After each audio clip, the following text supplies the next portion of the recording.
Tuy nhiên vào quý này thì ban tổ chức xin hỏi chia sẻ không có câu ạ? Vâng, vậy thì kính thưa với toàn thể các đồng chí, chúng ta cùng hướng tầm mắt về phía sân khấu được không ạ? Vâng, và cái chiếc điện thoại thông minh của mình chúng ta cứ hết một câu rồi quý vị để cùng chụp lại những hình ảnh đẹp nhất trong buổi chiều ngày hôm nay. Vâng, để cho quý vị nhân viên vâng 15, 55, 15 năm sau vẫn nhìn thấy hình ảnh đẹp nhất ngày hôm nay đúng không ạ? Nhanh thế. Vậy anh cô dâu quý vị chúng ta cùng Chắc chắn. cùng nhau đi ạ. Vâng, quý vị đó là chủ động đi ạ. Vâng ạ. Chủ động những ngày ấy. Bao nhiêu để hết. Vâng, hôm nay thì chúng ta còn lên liên tục rồi. Vâng, thì hôm nay là ngày thứ nhất của ngày hôm nay thôi. Nên là các em thấy là thể hiện cái đường dây như sự hỗ trợ của cả những cái Chúng mình xuất là hỏi cả. Đấy là nhá tí sử mà. Đây đấy là gì đấy? Xin chào à. Cái mặt làm mà giờ nó sẽ nó số một là nó mua tập trong ấy. Số một là cái chỗ nó bé bé nó số một lò gì đấy.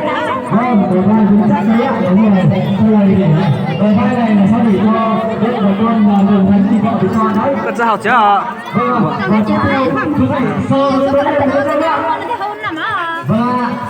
Cái này gì à?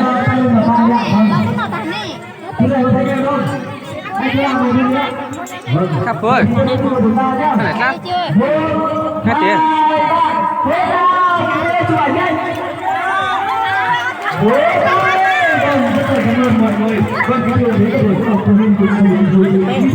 Hết tiền.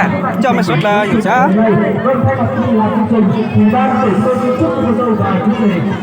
Chúng mày xuất là nhiều ít khá.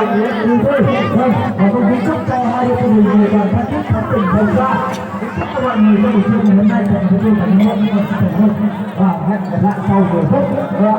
Kính chúc mọi người chúc khỏe. Cô dâu có thể cũng quay về một và chúc mừng.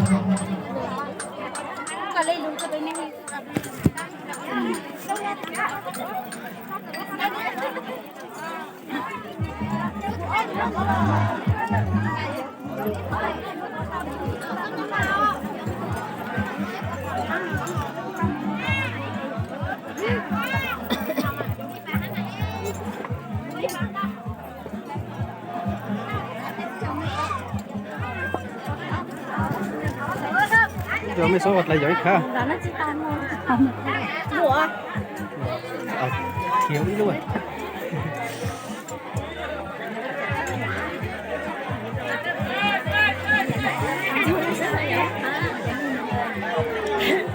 Cái số một là dòng xe nó số là tuần dùng từ muốn nó sau này số một là rồi quay quần là giấy nó càng từ nàng kia số là nát là số là mà ôn ơi cái kéo một là mà rửa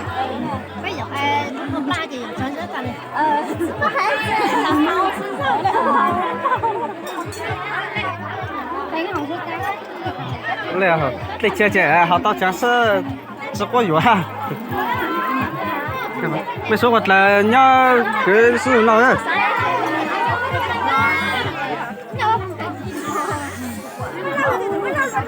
chỗ mày giỏi khá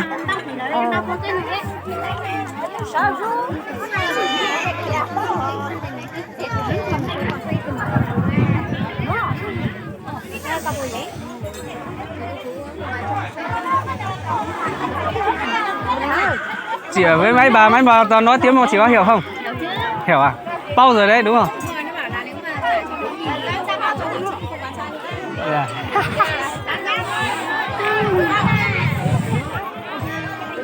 Chúng mày xuất là giỏi khá, nó sẽ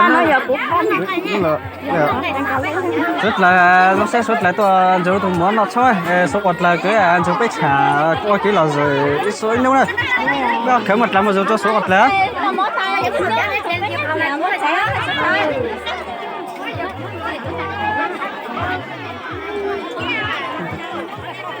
này lại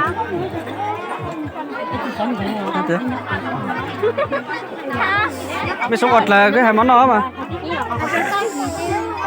chúng mày học khá nè làm món gì rồi à biết tôi ha học chưa của ta học gì á ông bên gì á không đi sao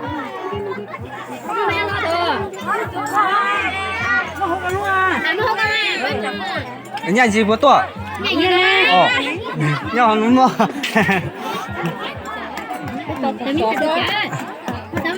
lùi lúc kỷ lục chế giống mấy số quạt lại giống ít khám một lần mà rồi cho suốt đấy nó sẽ lúc nó số quạt lại toàn dù tụi múa lọt sâu ấy thì thằng cứ ở với máy bà với tí chị số phải chứ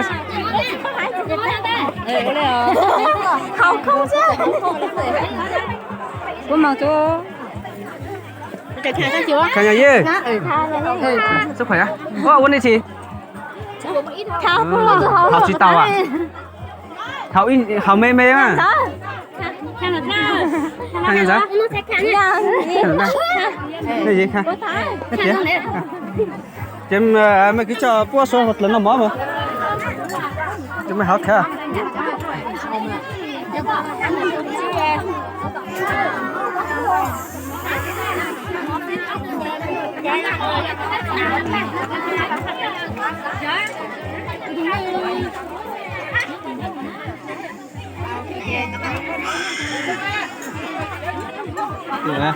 rất là phải hỏi khởi một lần mà rồi trong xe số quạt là nó toàn dùng cái thùng món nào sao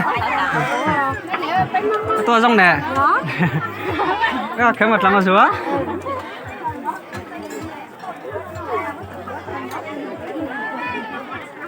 khởi trong nè thế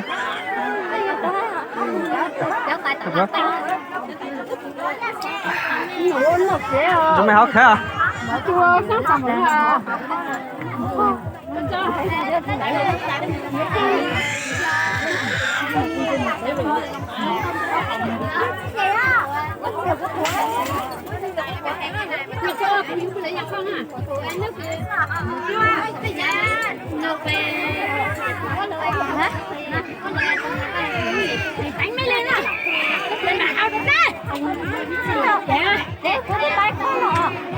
học con nữa ủa chào à học con nữa là chưa còn chơi à chơi à số quạt là phải hỏi khởi một lần mà rồi rồi sẽ lúc nó số quạt là tuần chủ pe cầm chụp cho tụi mua chụp cho là số quạt là cái chỗ pe lò dày quá kia có cho căn tụi nó kia số lâu đó số là nào ấy có khởi một lần mà rồi tốt rồi nữa gặp cũng khó thì đừng có chơi cá tiền hẹn chú cá cuối cá tiền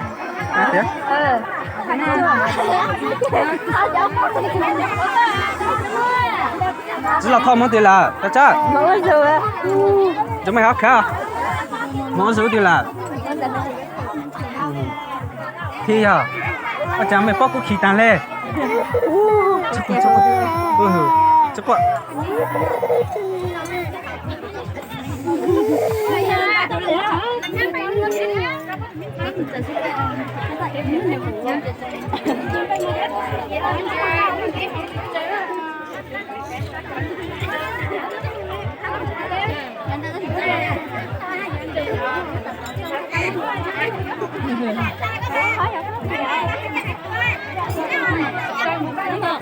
Xin chào chị mong thì là giờ mà họ khởi một lần mà rồi trong xe số quạt là lúc nó tuần rồi tụi mua cổng trong sông đó số quạt là chỗ pe ở kia và hồ lúa sao để cho giống à là giống tích khá cái hơn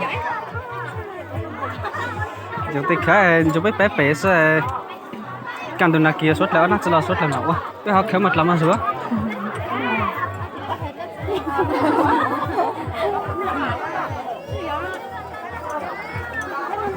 cái này lắm rồi căn thật chắc đề xuất là cứ hai món rồi á không đi không biết đi tán trà à